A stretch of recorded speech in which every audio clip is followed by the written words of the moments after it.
সালামুন আলাইকুম। অনলাইনে ইন্টারনেট সুবিধার কারণে আমরা এখন সার্চ করে যেটা জানতে পারি সেটা হচ্ছে যে কাবাতে ৪ ইমামের ৪টা মুসল্লা ছিল এবং ৪ ইমামের নেতৃত্বে আলাদা আলাদা সলাৎ আদায় হতো। তো এখন কাবার সলাৎ নেয়ার কথা বলা হচ্ছে। তো ওই সময়ে যারা সলা আদায় করেছে এবং ওই জায়গা থেকে যে কোনো একটা ইমামের অনুসরণে আমরা আসলে কোন ইমামের সলাৎটাকে নিব? কাবাতে তো বিভিন্ন ইমামের নেতৃত্বে সলাৎ আদায় হয়েছে আর কি। তো এই বিষয়ে বা কোন ইমামের নেতৃত্বের সলাৎ, আবার যদি সালামুন আল্লাহ ইব্রাহিমেরটা নেওয়া হয় তাহলে তো ওই ৪টা ইমামের কোনটার সাথে ইব্রাহিমেরটা মিলে সালামুন আলাইহি, এটা তো আমরা বুঝতে পারছি না। তো এই বিষয়ে আপনি কোরআন থেকে যদি বলেন।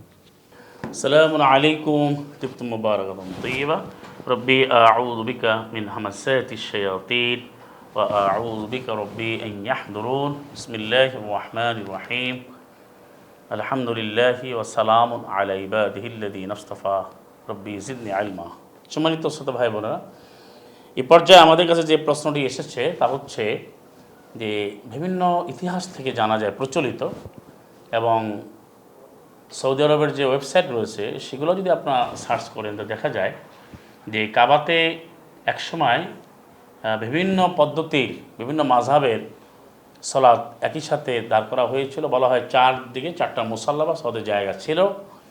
যেমন বর্তমানে ওয়েবসাইটে দেখা যায় সৌদি আরবের যে সালাফি ফলোয়ার তাদেরকে বলা হয়, অর্থাৎ আব্দুল ওহাব নজদি যাকে বলা হয়, যে মোহাম্মদ বিন আব্দুল ওহাব, সেখানে দেখা যায় যে সালাফি কনসেপ্টের বা স্কুল অফ থট এটা ফলো করা হয়। প্রশ্ন হচ্ছে কোন মাযহাবে অনুসরণে আমরা সলা কায়েম করব, এটা প্রশ্ন করেছেন।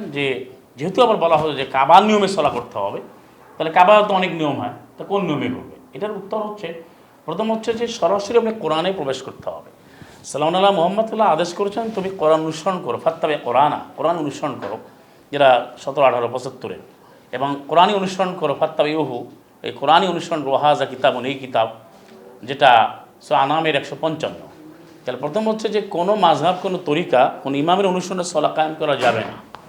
সলা করতে হবে সরাসরি আল্লাহর পদ্ধতিতে, আল্লাহর সুন্নাহ, আল্লাহর বিধান। আল্লাহর বিধান হচ্ছে কোরআন, এবং আল্লাহ হুদাম মুস্তাকিম বলেছেন 2267-তে যে আমি যে বিধানটা দিয়েছি সেই বিধানটাই হচ্ছে হুদাম মুস্তাকিম, সুদৃঢ়ের উপর।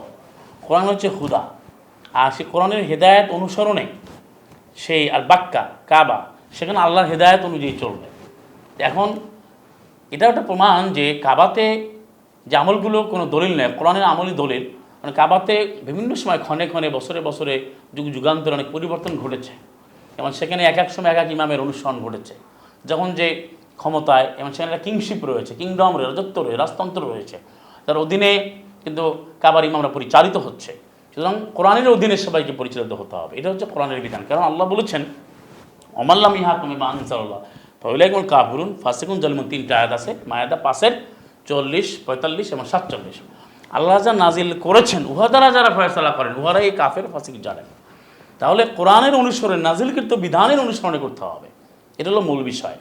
এবং কোনো মাযহাবের কোনো ইমামের অনুসরণে সলা করা যাবে না, যেহেতু আল্লাহ সুবহানাহু ওয়া তাআলা বলেছেন যে আকিমিস সালাতা লিযিকরি, আমার স্মরণে সলা কায়েম করো। আর বিধানটা আল্লাহ দিয়েছেন শিখে, যে কামা আল্লামাকুম, যেভাবে তিনি শিক্ষা দিয়েছেন, সূরা বাকারা 239। এবং সলাত যে আল্লাহ শিক্ষা দিয়েছেন তার অসংখ্য প্রমাণ এবং আয়াত রয়েছে। যেমন সূরা নূরে 24-41 আল্লাহ বলেছেন যে কুল্লুন কদ আলিমাস সালাতা ওয়া তাসবিহা, প্রত্যেকেই জেনে গেছে, জেনে নিয়েছে তার সলাত, তাদের পদ্ধতি। সমস্ত সৃষ্টিকুল যা সবাই আল্লাহ তাসবিহ করে সলা করে, আর যারা মানুষ, যারা মুসলিম হবে তারাও সেই পদ্ধতি জানে, আর সেই পদ্ধতি আল্লাহ শিখিয়েছেন, এবং সেই পদ্ধতি অনুসরণেই সাল্লাল্লাহু মুহাম্মদ সলা করেছেন। এবং একইভাবে 21 নম্বর সূরা আম্বিয়া 73 অনুযায়ী সমস্ত নবীরা সলা করেছেন আল্লাহ শেখানো পদ্ধতিতে, এটাই কোরআন প্রমাণ করেছে। সুতরাং এখানে কোনো মাযহাব, কোনো তরিকা, কোনো ইমামের অনুসরণের সলা কায়েম করা যাবে না।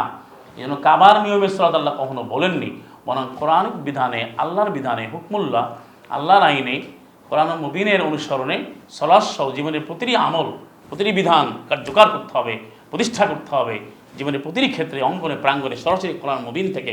তাহলেই হবে আল্লাহর আইনের অনুসরণ, কিতাবের অনুসরণ, মুহাম্মদ অনুসরণ, মিল্লাত ইব্রাহিম অনুসরণে।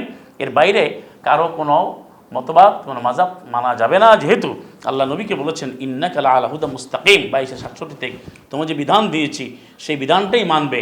আমি প্রত্যেককে কুল্লি উম্মাদিন জাল না মানসেন হুম না শেখু, আমি যে বিধান দিয়েছি সেই বিধান প্রত্যেকেই মেনেছে।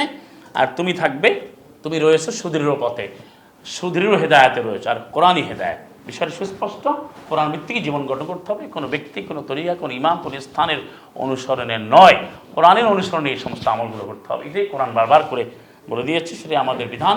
নবীকে বলেছে আলা সিরাতে মুস্তাকিম, ইয়াসিন আল কোরআনুল হাকিম ইন্নাকা লামিনাল মুরসালিন আলা সিরাতে মুস্তাকিম। 36 যে বিধানপূর্ণ কিতাবের সবাত, কোরআনের সবাত, তুমি রয়েছো, তুমি রসুলদের একজন, এবং তুমি সিরাতে মুস্তাকিমে রয়েছে। তার সিরাতে মুস্তাকিম কি আগে না কোরআন আগে? কোরআনের ভিত্তিতে সিরাতে মুস্তাকিম, কোরআন অনুযায়ী তিনি রসুল, কোরআন অনুসরণই হবে। এটাই কোরআন প্রমাণ। সাদাকাল্লাহু ওয়া রাসূলুহু ওয়া আখিরু দাওয়াহুম আলহামদুলিল্লাহি রাব্বিল আলামিন। আসসালামু আলাইকুম ওয়া রাহমাতুল্লাহি ওয়া বারাকাতুহু।